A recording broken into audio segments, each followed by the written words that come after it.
Hello everyone.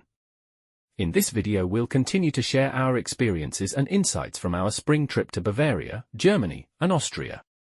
In the last video, we talked about the first few days of our itinerary, visiting Munich, Neuschwanstein Castle, Zugspitze, Füssen, and Rothenburg. For the second half of the trip, we stayed in the beautiful mountain town of Berchtesgaden in the southeast corner of Bavaria. The day after returning from Rothenburg, we happily bid farewell to the landlady of our Füssen guest house and headed to a major highlight of our spring trip, Königssee. We had long heard that Kniggsee is exceptionally beautiful, with pure clear water, and is considered the lake with the best water quality in Germany.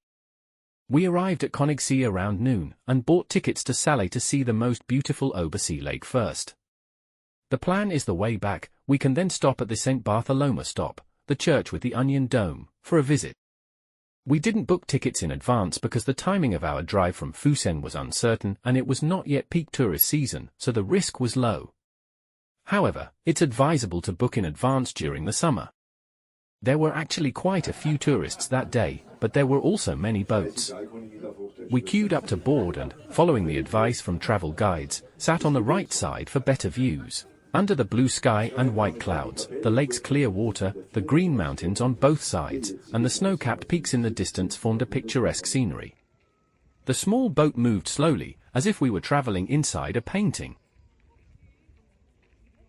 After about 7 to 8 minutes, the young man captaining the boat picked up a trumpet, opened the window, and started playing towards the mountains. The cliffs opposite echoed back.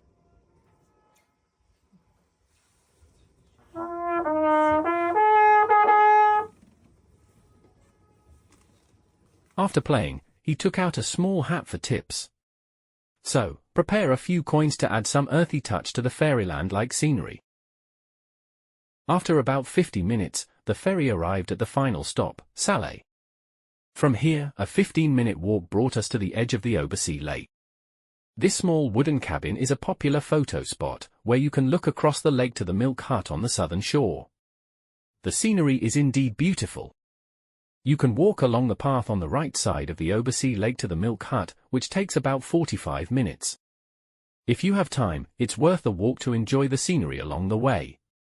Especially, the view of the Obersee lake when looking back from the milk hut is stunning. When we went, the milk hut didn't have fresh milk yet because it had just opened for 2 days for the season, and the cows hadn't arrived yet, only beer was available. These are minor details, we took lots of photos and felt the beauty of life amidst the stunning scenery. Continuing forward from the milk hut for less than an hour, you will see Germany's highest waterfall, the Rothbach waterfall up close. We felt that it was already enough walking for us, so we didn't walk this part and returned to take the ferry back. On the return journey, we got off at the St. Bartholomew church stop and took some photos. Honestly, this stop wasn't as impressive as the Obersee lake. Apart from the church being a photo spot, there was a restaurant mainly serving tourists. There might also be some hiking trails starting from here. Kniggsee left a deep impression. My wife said it was even more beautiful than Lake Louise in Banff, Canada, and was her top pick of the entire trip. Our vacation rental was in Berchtesgaden, just a 10-minute drive from Kniggsee to the town. The small town is surrounded by mountains, offering unbeatable scenery. Many tourists come for day trips from Munich or Salzburg to visit this town. We stayed here for 5 nights, and the mountain view from the apartment's terrace was amazing. One day, since it was raining, we spent the whole day sitting on the terrace, eating, drinking, and enjoying the mountain view. It was really nice. South of Berchtesgaden is actually a national park. Besides Kniggsee, there are many other charming small towns and scenic trails in this area. We spent half a day visiting the small town of Ramsau and the nearby Hintersee and Magic Forest. Ramsau is very small, basically just one street. We parked in a parking lot and strolled around the town. We checked out the iconic steeple church of St. Sebastian. A beautiful stream flows through Ramsau, and walking along the little street with the clear stream running under small wooden bridges was like walking in a fairy tale. From Ramsau, you can walk through the magic forest to Hintersee, a beautiful trail. The so-called magic forest is a tranquil forest between Ramsau and Hintersee. Accompanied by the flowing stream, small wooden cabins, wood carvings, and a few little inns along the way. Compared to Königssee, Hintersee is smaller in scale, but still very beautiful. It's more of a quaint beauty and is worth a visit. If time is limited, you can skip Ramsau and drive directly to the Hintersee parking lot and walk along the lake, and experience the magic forest that way. The Berchtesgaden area is so beautiful that even Hitler and other Nazi leaders loved it. It was their holiday retreat. Due to its disgraceful history, most of these villas have been demolished. However, the most famous one remains, Hitler's Eagle's Nest, on a mountain east of the town. The Eagle's Nest was a birthday gift to Hitler for his 50th birthday. 80 years later, the Führer's former residence is now a restaurant and beer hall. The Eagle's Nest itself does not charge an entrance fee, but you need to buy tickets for a special bus ride, otherwise, you have to take a 2-hour hike up on foot. We booked the bus tickets online and took the 8:30 a.m. bus. The bus ride was short, about 15 minutes, with scenic views along the way, but no rush to take photos, as the views get even better at the top. From the parking lot, you walk through a long dark tunnel and then take an elevator, emerging right next to the Eagle's Nest. Imagining the SS soldiers in their boots walking through the same dark tunnel and Hitler using the same gilded elevator was eerie and goosebumps-inducing. The Eagle's Nest building itself is quite simple. We didn't go inside, just took some exterior shots. Once you are there, you'll realize that Hitler's fondness for this place makes sense.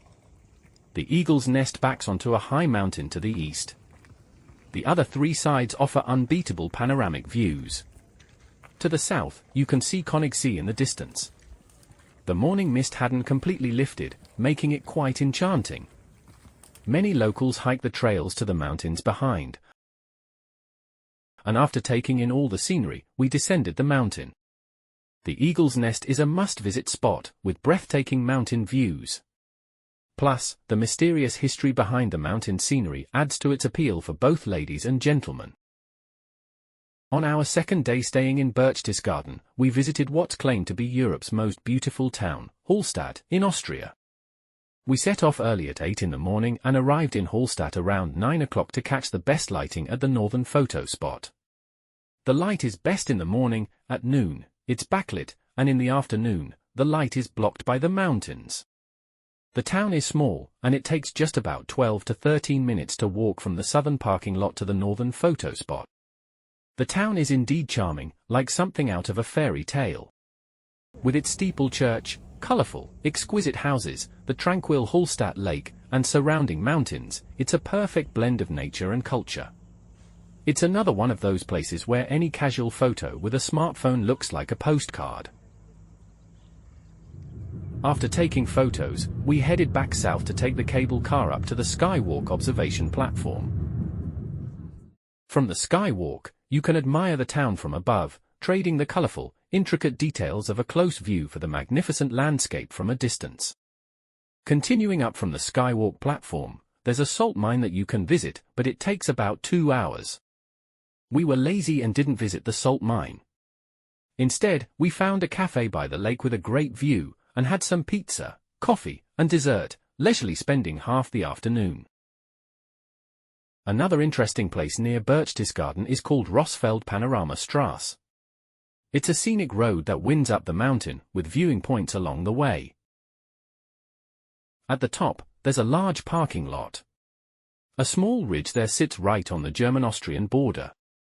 It offers 360-degree unobstructed views.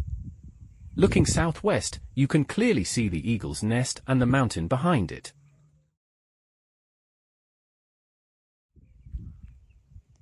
Looking north, you can see Salzburg, 30 kilometers away.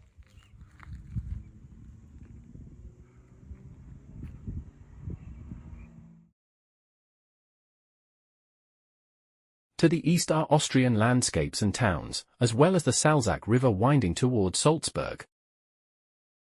This place also has a notable feature. It was one of the filming locations for the famous movie The Sound of Music.